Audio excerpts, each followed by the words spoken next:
हाय, आता तुम्ही इथं बघू शकता, मी इथं तांदूळ सकाळी भिजायला टाकलेलं. तर आता मला हे मिक्सरला बारीक करून घ्यायचं आहे. आता हे तांदूळ भिजायला टाकलेलं मिक्सरला असं बारीक करून घ्यायचं आहे, असं थोडं थोडं आपल्याला. आता इथं मी सगळं बारीक करून घेतलेलं आहे मिक्सरला.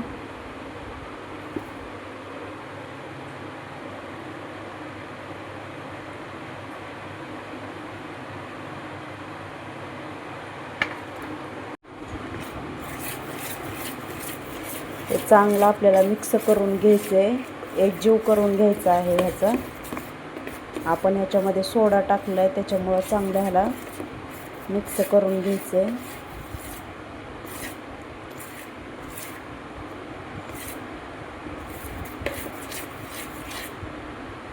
आता मी इथं वरून एक ताट झाकून ठेवलेलं आहे. काल भिजत टाकलेलं हे तांदळाचं पीठ मिक्सरला बारीक केलेलं ह्याच्यामध्ये टाकायचं आहे आपल्याला चवीनुसार मीठ.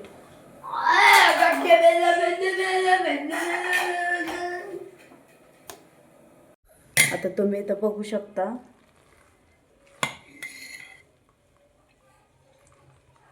हे पीठ किती जाळीदार बनलेलं आहे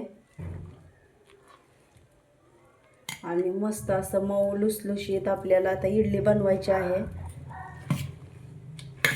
आता हे आपल्याला चांगलं मिक्स करून घ्यायचं आहे एकदा.